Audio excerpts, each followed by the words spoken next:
जय श्री श्याम, हारे के सहारे की जय हो, खाटू श्याम बाबा की जय हो।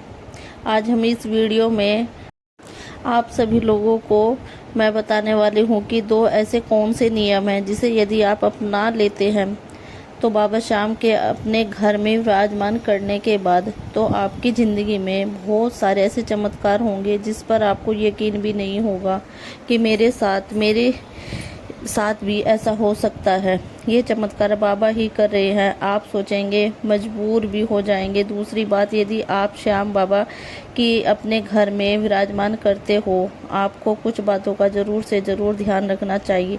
और यदि आप नियम से बाबा श्याम के सामने धूप दीप करते हैं, हाजिरी लगाते हैं, तो यकीन मानिए आप जिस भी चीज़ के लिए तरस रहे हैं, परेशान हो रहे हैं, वह सारी चीज़ें बाबा श्याम की कृपा से आपको मिल जाएंगी। तो वीडियो में ज़्यादा देर ना करते हुए आप सभी लोगों से एक रिक्वेस्ट है, वीडियो पसंद आए तो वीडियो को एक लाइक ज़रूर से कर दीजिएगा और बाबा श्याम का जयकारा भी लगा दीजिएगा। एक बात बताना चाहूँगी कि अपने घर में बाबा श्याम की मूर्ति फ़ोटो ही रखे, शीश ना रखे। जो लोग शीश रखते हैं तो वो हमें बहुत से और भी नियम करने पड़ते हैं, उनका पालन करना पड़ता है, जो कि रोज़मर्रा की भागदौड़ भरी ज़िंदगी में हम नहीं कर पाते। वो सेवा हम नहीं दे पाते जो हमें बाबा को देनी चाहिए। जिस प्रकार से सेवा देनी चाहिए वो हम नहीं दे पाते हैं।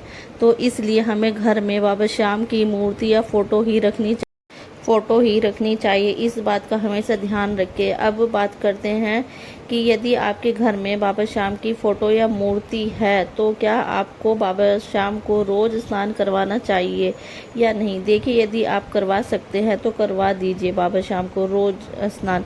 अगर नहीं करवा सकते तो आप बाबा श्याम की फ़ोटो को गीले या साफ कपड़े से पोंछकर उसकी धूप धूप कर सकते हैं, बाबा श्याम का श्रृंगार कर सकते हैं।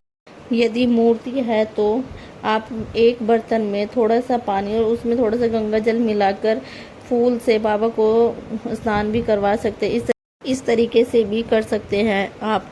अब बात करते हैं कि आपको बाबा श्याम को कौन कौन सी चीज़ों का भोग लगाना चाहिए। यदि आपके पास कुछ भी नहीं है तो बाबा को रोज़ाना कच्चे दूध का भोग तो लगाना ही चाहिए और फल फ्रूट ड्राई फ्रूट्स में कुछ भी भोग लगा सकते हैं। जो लोग बाबा श्याम को रोज़ नियम से कच्चे दूध का भोग लगाते हैं तो वह बाबा को अति प्रिय होते हैं। 56 भोग भी फीके हैं कच्चे दूध के आगे। तो हमें कच्चे दूध का भोग दोनों टाइम लगाना चाहिए। यदि आपके घर में बिना लहसुन प्याज के खाना बनता है, उसका भोग भी आप लगा सकते हैं।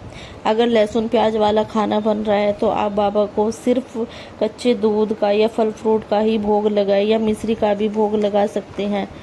इस तरीके से भी बाबा श्याम को दोनों टाइम का भोग लगाना चाहिए और आपको दोनों टाइम बाबा श्याम को हाजिरी देनी चाहिए। सुबह शाम मतलब पूजा करनी चाहिए। सुबह शाम टाइम से आपको जोत लगानी चाहिए और अपने घर में सुख समृद्धि बनाए रखने के लिए, अपने ऊपर कृपा बनाए रखने के लिए इस तरीके से प्रार्थना करनी चाहिए। और बाबा श्याम के आगे आपको पुष्प लगाते हैं, गुलाब के हो चाहे गेंदे के हो, किसी भी चीज़ के हो, वह पुष्प अर्पित करें। इत्र की सेवा दे। बाबा श्याम को चंदन का तिलक बाबा श्याम को रोज़ ज़रूर से लगाना चाहिए, क्योंकि बाबा श्याम को चंदन का तिलक अति प्रिय होता है। ठाकुर जी का स्वरूप माना गया है बाबा श्याम को। श्याम और ठाकुर जी को, लड्डू गोपाल जी को भी चंदन की सेवा दी जाती है, इसलिए बाबा श्याम को भी चंदन की सेवा ज़रूर से दे। जब बाबा श्याम को भोग अर्पित करें तो उसमें तुलसी दल ज़रूर डालें। बाबा श्याम जी के भोग में, लड्डू गोपाल जी के भोग में तुलसी दल डालना आवश्यक होता है, नहीं तो भोग अधूरा ही माना जाता है।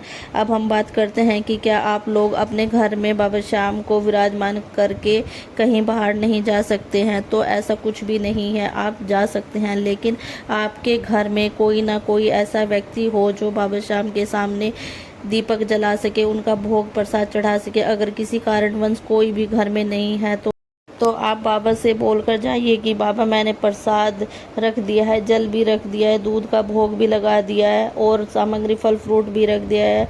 आपको सब पता है मुझे किस काम से जाना है। तो बाबा आप तब तक इस भोग को ग्रहण करें। दूसरी बात जो मैंने बोला था, वो जो 2 नियम है वो कौन कौन से हैं जो आप अपना लेते हैं, जो आप कभी मिस नहीं करते हैं, चाहे आपको कितनी भी बड़ी परेशानी हो और चाहे आप कहीं भी हो, आपको वह 2 नियम के लिए अपने घर रहना ही है।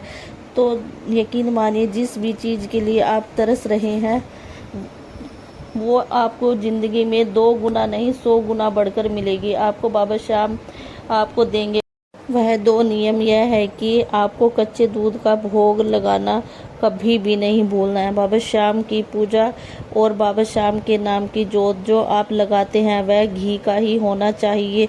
बस यही 2 नियम है। नियम दोनों टाइम बाबा श्याम को कच्चे दूध का भोग लगाना है और देसी घी की जोत जलाना है। ये 2 नियम आपकी ज़िंदगी में ऐसे बदलाव लाएंगे आप सोच भी नहीं सकते हैं। और ये 2 नियम मैं बहुत टाइम से भी करती आ रही हूँ, जब से बाबा श्याम से जुड़ी हूँ। इस तरीके से अगर आप छोटी छोटी चीज़ों का ध्यान रखेंगे भक्तों, आपकी ज़िंदगी में बाबा श्याम बहुत से चमत्कार कर देंगे। आप जिस चीज़ के लिए दुनिया में भटक चुके हो ना, वह इच्छा मंत्र और बाबा के सामने सर झुकाने से मिल जाएगी। और आपको ये दोनों नियम अपनाने हैं तो आप मेरी तरह बाबा का गुणगान करते फिरोगे, फिर आपको और कहीं भटकना नहीं पड़ेगा। थोड़ा टाइम लगेगा पर मिलेगा सब।